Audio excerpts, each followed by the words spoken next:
Nabosani teo, faible commencement nangai. Batu belé, bapesa kinga chance te.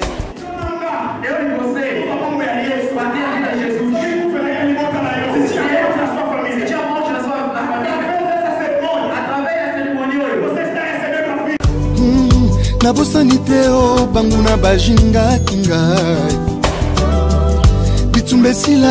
Obimisanga molongi. Bonjour, bonsoir, bien-aimés dans les Seigneurs. Et bienvenue dans notre site www.btginternational.com avec votre servante Médine Ségué. Et aujourd'hui, je reçois pour vous, une fois de plus, notre pasteur qui vient d'arriver au Congo. Et sans plus tarder, il va se présenter. Bonjour, pasteur. Bonjour. Pasteur, vous pouvez vous présenter, s'il vous plaît? Bon, je réponds au nom de Jean-Denis Njoli, Iloa Nkoy, pour ceux qui me connaissent encore trop bien. Je suis pasteur titulaire du centre évangélique francophone, la Source de Vie. C'est une extension de l'église de la Borne à ma campagne. Je suis aussi directeur de l'Institut biblique et théologique. J'ai ici également la responsabilité du chef de district, parce que mon église fait partie des assemblées de Dieu, et dans les assemblées de Dieu, nous avons le bureau national, le bureau provincial, et puis en dessous des bureaux provinciaux, vous avez les districts. Donc je coordonne plus de 31 églises à Kinshasa. Je vous ai laissé aujourd'hui pour partager un peu sur l'église. Notre thème d'aujourd'hui, c'est l'église. Parler un peu pour vous. L'église, c'est quoi pour vous? L'église, c'est l'assemblée de ceux qui sont sortis hors d'eux. N'est-ce pas? Parce que dans l'église, il y a le mot ecclésia. Et ecclésia a deux mots. Il y a ek et lésia. Il y a sorti hors d'eux pour s'assembler. Donc l'église, c'est l'assemblée des saints, de ceux qui sont sortis hors du monde. Parce que vous avez dit que l'église, c'est un lieu pour les gens qui sont sortis de quelque part du monde. Et vous pouvez nous dire un peu, l'église, c'est un lieu où on trouve qu'il est converti ou bien les non convertis également? Bon, cela dépend de la vision de l'église. Comme par exemple notre église, le centre évangélique, c'est un lieu où nous invitons les gens à venir tels qu'ils sont. Et ce n'est qu'après avoir écouté la parole de Dieu que nous pouvons espérer que cette personne qui a écouté la parole de Dieu, que le Saint-Esprit a convaincu, ne sera plus la même, puisque l'église est un lieu de transformation. Vous pensez aussi qu'une personne peut rester à l'église une année, 2 ans sans changer sa vie? C'est possible. Vous savez qu'il y a des gens qui se convertissent d'une manière spontanée. Il y a ceux qui se convertissent, il faut vraiment attendre longtemps avant de pouvoir qu'un message puisse l'affecter pour qu'il puisse se convertir. Donc on peut trouver quelqu'un qui peut être là à l'église, mais qui n'est pas encore vraiment converti. Il y en a. Moi-même, je fais cette expérience. Je trouvais des gens à l'église, dans certaines églises, même les grandes églises, qui ont déjà plus de 5 ans. Mais si vous leur posez la question de savoir s'ils ont déjà donné leur vie à Jésus, s'ils sont déjà nés de nouveau, ils ne comprennent même pas ce que c'est la nouvelle naissance. Alors, lorsque une personne n'a pas encore compris ce que Christ a fait pour lui, lorsque une personne n'a pas encore intériorisé pour prendre la décision s'il doit ou pas suivre Jésus, écoutez, il faut, parce que cela aussi dépend de l'enseignement. Quelqu'un peut être à l'église, il peut s'habituer avec l'église, il peut danser avec nous, chanter avec nous, et ne pas être le nôtre. Et par là, vous allez donner tort au pasteur ou bien à lui-même. Si la personne arrive à l'église, faire 2 ans, 3 ans sans changer, donc on donnera tort au pasteur ou bien à lui-même. Bon, il y a 2 choses. Premièrement, c'est un problème d'orientation. Lorsqu'une personne vient d'arriver à l'église, dans des églises comme mon église, l'église que je dirige, nous avons des responsables. Ceux qui accueillent les gens sont souvent des responsables qui donnent des enseignements de base. Donc, si quelqu'un vient, nous le recevons. Le même jour, nous pouvons savoir s'il a déjà donné sa vie à Jésus ou pas. Donc, rien que dans notre entretien, on peut savoir que telle personne est à l'église, mais elle n'a pas encore donné sa vie à Jésus. Elle n'est pas encore née de nouveau. Parce que la nouvelle naissance, ma soeur, c'est quelque chose de fondamental. Dans la nouvelle naissance, il faut d'abord que la personne puisse écouter la parole de Dieu. Après avoir entendu la parole de Dieu, cette parole qui nous dit que tous ont péché et sont privés de la gloire de Dieu, et ensuite, la parole nous montre l'œuvre que Jésus a accomplie à la croix pour nous. Lorsque une personne se rend compte que Jésus n'est pas mort pour lui-même, mais il est mort pour ses péchés à lui, donc le péché de l'homme, cela nécessite que la personne puisse demander pardon à Dieu, qu'il puisse renoncer à la vie des péchés. Lorsque nous parlons de renoncer, vous devez renoncer au monde, à la chair, vous devez renoncer à la sorcellerie, à l'occultisme, à la coutume, à la tradition. Lorsqu'une personne accepte de renoncer, cette personne doit faire autre chose, elle doit accepter de mourir avec Jésus. Et lorsque cette personne meurt avec Jésus, à ce moment, elle peut inviter Jésus dans son cœur. C'est comme ça que lorsque vous lisez dans Éphésiens chapitre 1, verset 13, la Bible dit, vous aussi, après avoir entendu la parole de la vérité, l'évangile de votre salut, vous aussi vous avez cru et vous avez été scellés du Saint-Esprit qui avait été promis, lequel est un gage de notre héritage pour les gens qui héritent le royaume. Merci beaucoup, pasteur. Et vous pouvez nous dire pourquoi nous allons à l'église? Pourquoi ne pas rester à la maison, en famille, prier? Pourquoi seulement aller à l'église? Ouf, mais c'est important lorsqu'une personne a donné sa vie à Jésus, elle est entrée dans la famille de Dieu. C'est dans cette famille où on peut apprendre à connaître Dieu, où on peut exercer la vie de Dieu. Parce que lorsque Dieu sauve une personne, il met en cette personne une grâce particulière. Et cette grâce n'est pas pour moi. Admettons, si le Seigneur me donne un don quelconque, ce don-là n'est pas pour moi, mais c'est pour l'Église. Je dois être dans l'Église pour faire profiter également au monde de l'Église les grâces que Dieu a mis en moi. Et en même temps, là-bas aussi, je peux profiter des grâces des autres. C'est comme ça qu'une personne peut grandir. Merci, pasteur. Vous pouvez nous parler un peu de votre expérience pastorale et ça vous est déjà arrivé de diriger l'église où il y a plus de non-convertis que de convertis? Bon, la question, je peux vous dire ceci. Lorsque vous commencez l'implantation d'une église, les gens viennent tels qu'elles sont, donc tels qu'ils sont. Mais ce n'est qu'après avoir enseigné la parole de Dieu que vous pouvez amener les gens maintenant dans la vraie conversion.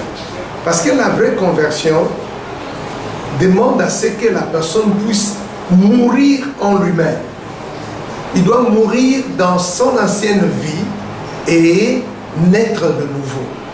Cela veut dire donner la place à Jésus. Ne plus vivre pour soi-même, mais vivre uniquement pour Jésus-Christ. Alors, diriger une église où il y a des non-convertis, c'est tout à fait normal. Lorsque il y a plusieurs manières d'appeler les gens. Vous pouvez inviter les gens sans un message d'évangélisation. Vous pouvez les inviter, ils peuvent venir dans un café chrétien, dans un premier temps, pour essayer de les attirer. Mais ça peut permettre à ce que petit à petit, vous puissiez les enseigner, qu'ils comprennent et qu'ils prennent la décision de donner leur vie à Jésus. Merci beaucoup, pasteur. Comment vous vous sentez de prêcher les gens, répondez-vous, et de voir les gens rester dans le même chemin sans suivre Jésus, et puis être un sujet un sujet de critique, voilà l'église de pasteur tel et comme ça. Au moment où vous prêchez normalement la parole de Dieu, que les gens que vous prêchez ne suivent pas le chemin de Dieu, comment vous ressentez? Bon, écoutez, le problème de convaincre quelqu'un, ce n'est pas notre problème. La conviction vient du Saint-Esprit. Nous faisons notre part, nous prenons le temps pour prier pour les fidèles, nous prions pour eux, nous prions pour leur conversion, nous prions pour qu'ils puissent petit à petit abandonner, surtout abandonner le monde, la chair et tout ça. Nous faisons notre part en prêchant l'évangile, mais nous comptons sur le Saint-Esprit. Voilà pourquoi nous prions également pour les fidèles. Nous prenons beaucoup de temps pour prier pour les fidèles. Merci, pasteur. Et quel est le but de l'Église? L'Église a un but ou non? Bon, ça dépend également d'une église à l'autre. Comme l'église que je dirige a un but. Le but de l'église, c'est d'être une église dynamique, n'est-ce pas? Une église dynamique pour la réalisation du grand commandement divin. Le grand commandement divin, c'est l'amour. Donc, pour la réalisation du grand commandement divin, mais aussi pour la mission Dei. La mission Dei, c'est la mission de Dieu. Donc, deux grands buts que nous poursuivons, l'amour, n'est-ce pas, entre nous qui sommes enfants de Dieu, mais également faire le travail d'évangélisation pour atteindre les non-atteints à l'évangile. Mais au-delà de ces buts principaux, nous avons au moins 5 objectifs. Les 5 objectifs que nous poursuivons, l'Église doit être une Église chaleureuse au travers de la communion fraternelle. L'Église doit être une Église forte au travers de l'adoration. Nous voulons également que l'Église soit une Église ouverte au travers des ministères qui rencontrent le besoin des gens. Nous voulons également que l'Église soit une Église grande au travers de l'évangélisation. Donc, au moins 5 objectifs, nous poursuivons année après année. La communion fraternelle, n'est-ce pas? L'adoration, oui, les ministères qui rencontrent le besoin des gens, et puis l'évangélisation, et aussi la maturité spirituelle. Donc, que l'Église soit profonde au travers de la maturité, des enseignements qui donnent la maturité spirituelle. C'est le travail que nous faisons année après année dans notre Église. Merci beaucoup, pasteur. Vous venez nous dire les 5 buts de votre Église. Le but est les 5 objectifs. Les 5 objectifs, merci beaucoup. Mais il n'y a pas un but dans la Bible qui dit à planifier ou à dire que dans le but de l'Église, c'est ça. Parce que vous venez de nous dire le but de votre Église, tout ça. Est-ce qu'il n'y a pas un but de l'Église? Jésus-Christ va venir chercher qui? Jésus vient chercher les hommes et les femmes qui sont nés de nouveau et qui sont scellés du Saint-Esprit. Mais le but de l'Église, c'est justement, comme j'avais dit au début, c'est pour encadrer, d'abord gagner les âmes et encadrer ces âmes, le préparer au retour du Seigneur. Merci beaucoup, pasteur. Il y a combien de sortes d'églises? Il y a une seule église ou il y a plusieurs églises? Bon, là, si nous entrons dans l'ecclésiologie, nous pouvons trouver plusieurs sortes d'églises, n'est-ce pas? Bon, aujourd'hui, si vous regardez dans les dictionnaires, avant, le bâtiment n'était pas considéré comme une église, mais aujourd'hui, on considère le bâtiment comme une église. Mais l'église, en réalité, de Christ, c'est là où 2 ou 3 sont réunis en son nom. Ouais. C'est ça l'église. Mais nous avons ce qu'on appelle... il y a des congrégationnistes, il y a beaucoup de sortes, donc je ne vais pas entrer dedans, nous risquons d'entrer dans l'ecclésiologie. Merci, vous pouvez lui dire que l'église, c'est une ou 2 personnes. Je reviens encore à ma question déposée ici, seulement c'est comme on est là. Est-ce qu'on peut faire une église ici dans la maison? Je dis que non, en fait, mon frère est là, prénom, mon frère, on fait une église. Est-ce qu'on peut les faire aussi? Tout à fait. Nous pouvons, si nous nous réunissons, au nom du Seigneur, en tout cas, nous formons déjà une église. Par là, maintenant, on doit donner raison aux gens, parce qu'il y a des gens aussi qui ne vont pas à l'église, qui restent à la maison, qui disent non, moi je ne pars pas à l'église, je reste à la maison. Le problème maintenant, c'est de savoir est-ce que nous réunissons tous les critères, n'est-ce pas, Bon, à l'église, il y a l'évangélisation, il y a l'enseignement pour la maturité spirituelle, mais il y a également d'autres activités qui peuvent faire que il faut qu'il y ait des personnes qui ont qualité, hein, n'est-ce pas? Par exemple, pour partager la Sainte Seine. Si quelqu'un n'a pas été ordonné, il n'a pas le droit de célébrer la Sainte Seine, n'est-ce pas? Donc cela nécessite que si parmi nous, il y a un ordonné, ça veut dire qu'il peut organiser la Sainte Seine. Nous pouvons organiser le baptême, tel que nous sommes ici, nous pouvons nous retrouver et organiser les baptêmes. Donc cela dépend. Mais en tout cas, là où 2 ou 3 sont réunis au nom du Seigneur, Jésus est au milieu d'eux. Merci beaucoup, pasteur. Pasteur, vous pouvez répondre un peu à cette question parce que tout le monde se pose des questions. Il y a des gens qui disent que l'église c'est le cœur. Vous pensez vraiment que l'église vraiment c'est le cœur ou bien, je ne sais pas. Est-ce que vous pouvez nous expliquer un peu par rapport à l'église et le cœur?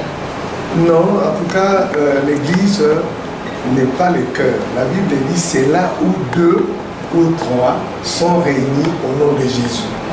Donc nul ne peut dire que l'église est le cœur parce que vous savez que dans l'église il y a d'un côté les membres et de l'autre c'est Jésus. Donc même Jésus lui-même n'est pas l'église. Pour qu'il y ait l'église, il faut qu'il y ait d'un côté ceux qui ont cru à son message et lui-même Jésus au milieu d'eux. C'est alors qu'on peut parler de l'église. On peut parler de l'église, c'est que quand il y a 2 ou 3 qui sont réunis au nom de Jésus, là où le Seigneur se retrouve. Et il y a alors des gens qui disent également qu'ils regardent le cœur, ils ne regardent pas la parole. Vous pensez qu'il y a un converti qui part à l'église, peut s'habiller n'importe comment, parce qu'il regarde le cœur, il regarde le derrière, il ne regarde pas. Je m'en souviens. Un jour à Kinshasa, j'avais rencontré un grand pasteur, mais qui est brahmaniste. Il m'a dit, le pasteur Vernon, c'est un grand pasteur, c'est vraiment notre papa, mais ce que nous lui reprochons, c'est qu'il permet aux gens de venir avec des tennis, même des filles, de venir avec des mini-jupes. J'avais expliqué à ces pasteurs que la Borne, par exemple, est une église évangélique. Cela veut dire que les gens doivent venir tels qu'ils sont. Ma soeur, il n'y a que la parole de Dieu et le Saint-Esprit qui peuvent changer une personne.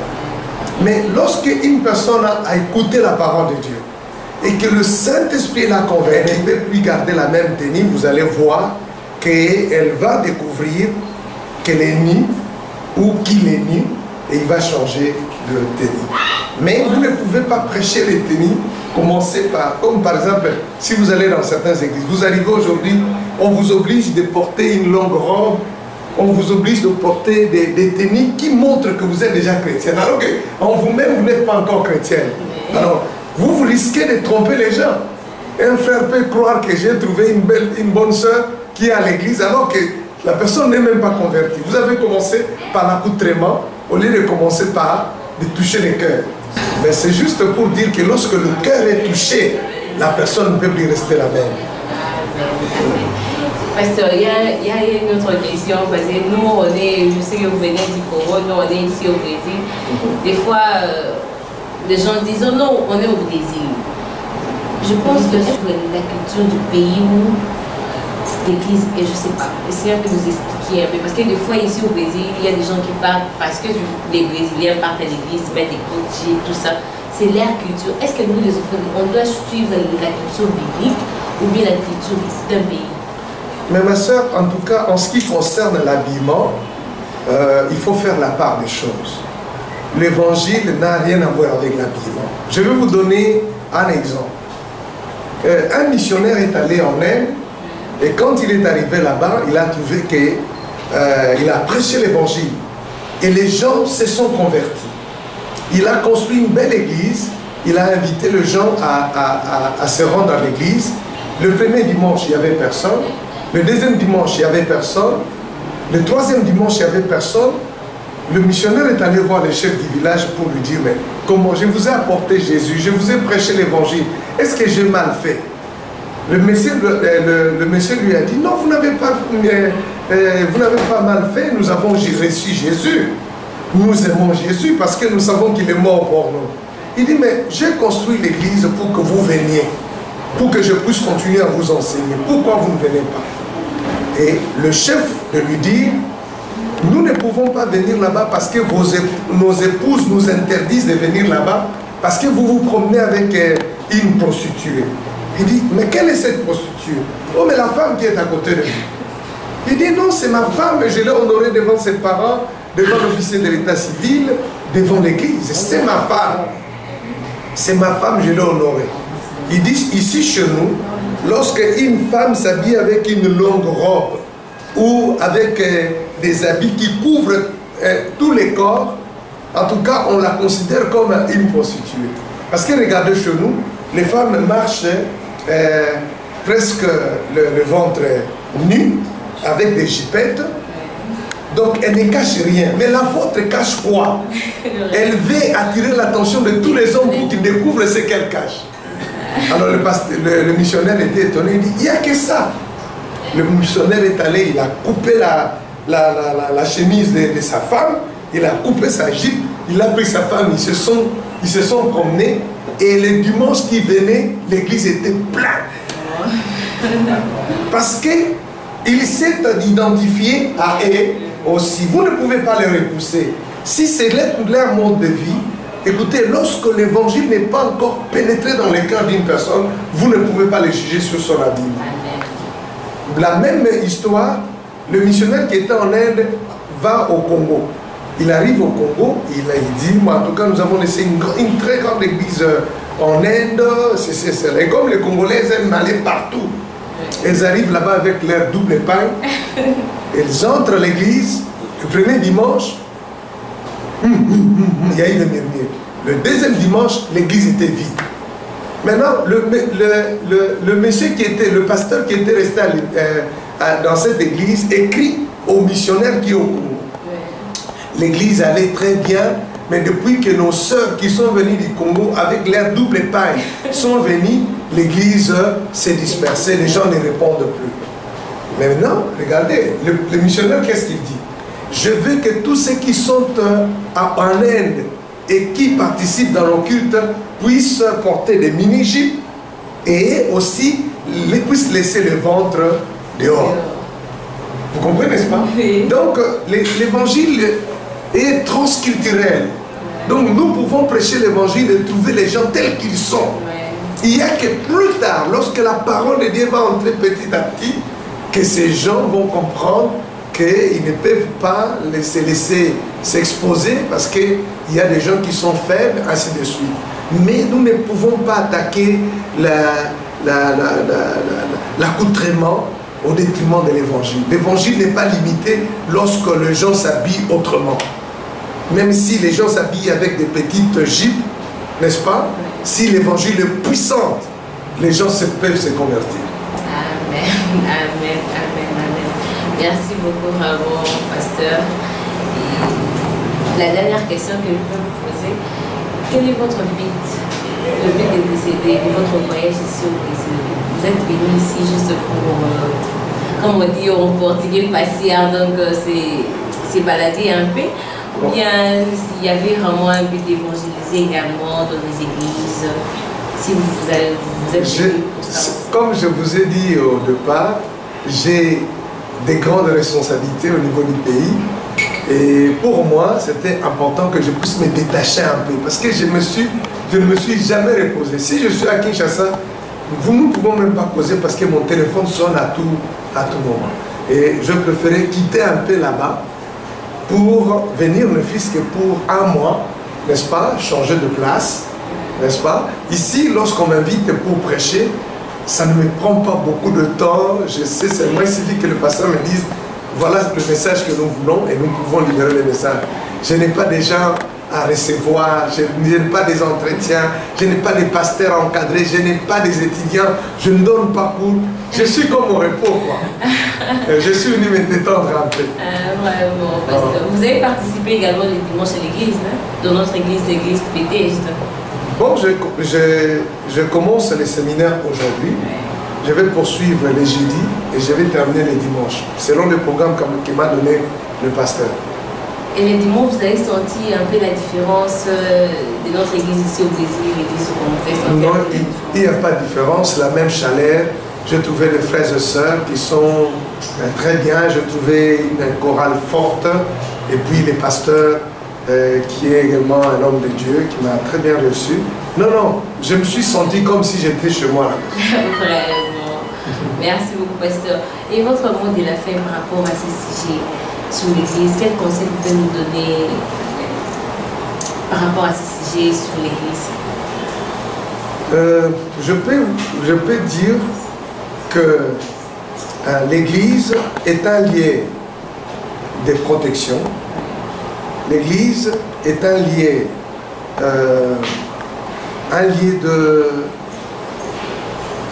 d'épanouissement. L'église est un lieu de communion. L'église est un lieu qui nous amène à mieux connaître Jésus et à mieux le servir. Nous sommes sauvés pour servir le Seigneur. Mais lorsque vous n'êtes pas dans une église, lorsque vous n'êtes pas attaché à une église, vous ne saurez pas, n'est-ce pas, vous ne saurez pas grandir dans le Seigneur, parce que un homme seul ne possède pas en lui-même toutes les grâces. Donc vous avez besoin également des grâces que Dieu a mis aux autres afin de pouvoir vous tisser et de croître. Donc j'encourage tous les bien-aimés qui ont donné leur vie à Jésus, tous ceux qui sont nés de nouveau et qui sont scellés du Saint-Esprit, de pouvoir s'attacher à une église locale où ils peuvent être pris en charge et aidés par le ministère que Dieu a donné aux uns et aux autres. Merci beaucoup, pasteur. Merci beaucoup de nous avoir donné votre temps. C'est moi qui vous remercie pour l'intérêt que vous avez porté à mon humble personne. Merci beaucoup. Je pense que ce n'est pas la dernière fois de vous recevoir, et on va encore vous recevoir. Si vous-même allez au Congo, on ira vraiment pour essayer un peu de parler avec vous. Merci beaucoup, pasteur. Merci beaucoup, Massa. Merci beaucoup. Je pense qu'on est presque à la fin de notre mission. Et je pense que notre pasteur a eu à répondre à toutes vos questions. L'église n'est pas les cœurs. Notre pasteur vient de vous dire, l'église c'est moi et toi. La Bible dit là où 2 ou 3 personnes sont réunies, dis là. C'est-à-dire que dans ton cœur, si tu te réunis toi-même, ton cœur d'orgueil ne sera pas là. Vous qui restez à la maison, pour vraiment chercher l'église. Dans notre église, si vous êtes ici au Brésil, il y a l'église PTG internationale à Brachépine. Demandez un peu, renseignez-vous, l'église est là, on va vous recevoir. Vraiment, on va beaucoup vraiment et vraiment. Et on vous attend vraiment. Merci beaucoup vraiment de nous donner également, de me donner le temps et de me suivre. Je pense que ce n'est pas la dernière fois. J'aurai encore à recevoir encore d'autres pasteurs, essayer un peu de répondre à toutes vos questions. Si vous avez quelques questions à me poser, n'hésitez pas à entrer dans notre site www.ptginternational.com dans votre émission Parole restaurative. Je pense que ce n'est pas la première et la dernière fois qu'on va se voir dans d'autres émissions. Bye bye, ciao.